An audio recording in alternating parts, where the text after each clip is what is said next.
तो अब प्रश्न वो शुरू होंगे जो सिर्फ मैं पूछना चाहता हूँ और मैं चाहता हूँ कि आप ईमानदारी से उसके जवाब दें। लगता है ये जनरल नॉलेज वाले प्रश्न नहीं है। ये बिल्कुल जनरल नॉलेज वाले नहीं हैं। तो आपने मोदी जी के पहले कार्यकाल के दौरान वित्त राज्य मंत्री के रूप में अपनी सेवाएं दी। आपने आईबीसी और जीएसटी जैसे महत्वपूर्ण कानूनों को तैयार करने, पास कराने में महत्वपूर्ण भूमिका निभाई।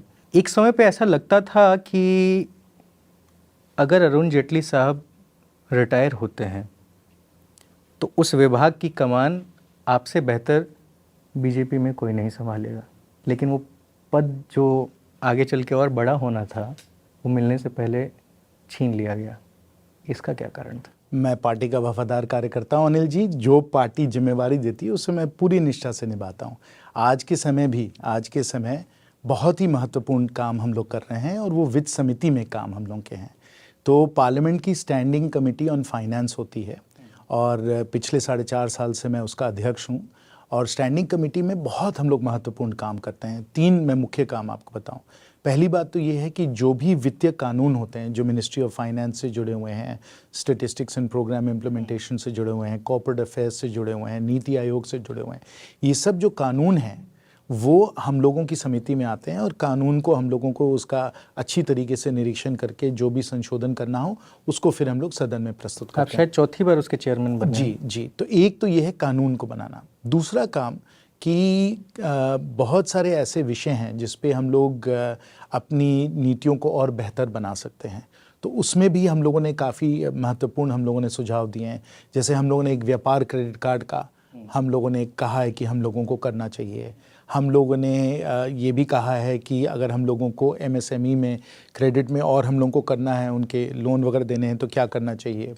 इसी प्रकार से वेंचर कैपिटल, प्राइवेट इक्विटी पे हम लोगों ने कहा है। इंसॉल्वेंसी एंड बैंक्रप्सी कोड में हम लोगों ने अपनी सुझाव दिए हैं। कंपटीशन लॉ पे सुझाव दिए हैं। तो इस तरीके से नीतियों पे सुझाव देना ये भी हम लोगों के लिए बहुत एक महत्वपूर्ण काम होता है। और तीसरा काम जो है वो है डिमांड फॉर ग्रांट्स। तो वित्त मंत्रालय, ये सब जो मंत्रालय हैं उनके जो डिमांड फॉर ग्रांट्स है यानी उनके बजट को पारित करने के लिए जो भी विषय होते हैं वो भी हमारे समिति में आते हैं और समिति में अच्छी चर्चा होती है, सुझाव हम लोग देते हैं और सरकार फिर एक्शन टेकन रिपोर्ट देती है।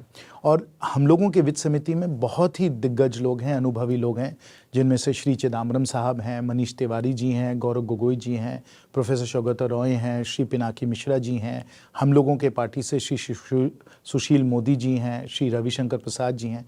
तो बहुत अनुभवी वरिष्ठ हम लोगों के सदस्य हैं।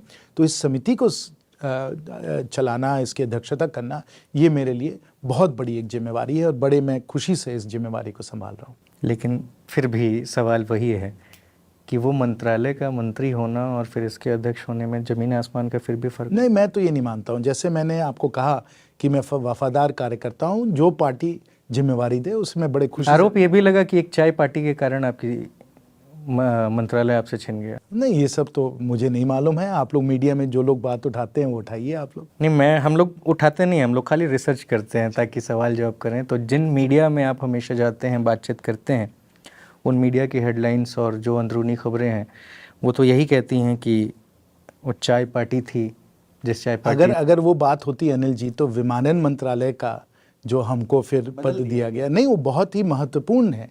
क्योंकि देखिए आज के समय अगर हम लोग विमानन मंत्रालय को देखें और जैसे माननीय प्रधानमंत्री जी ने कहा है कि विमानन क्षेत्र में हम लोगों ने हवाई चप्पल वालों को हवाई जहाज में बैठा दिया और वहाँ चाहे हम लोग उड़े देश का आम नागरिक उड़ान योजना की बात करें, चाहे एयर इंडिया के प्राइवेटाइजेशन की बात करें या एयरपोर्ट में और जो हम लोगों ने सुधार लाया उसकी बात करें, डिजी यात्रा की बात करें, तो जो हम लोगों ने विमानन क्षेत्र में किया है वो भी बहुत ही अकल्पनीय था और हम लोगों ने पूरे विमानन क्षेत्र को ही एकदम मतलब उसको कायाकल्प उसका हम लोगों ने कर दिया है। तो ये बहुत बड़ा अधिकार क्षेत्र है और आज आप सब लोग उसका फ़ायदा उठा रहे हैं क्योंकि सब जगह हम लोगों ने, जैसे माननीय प्रधानमंत्री जी ने कई बार कहा है कि हम लोगों ने एयरपोर्ट जो थे 72 एयरपोर्ट थे उनको 144 कर दिया है।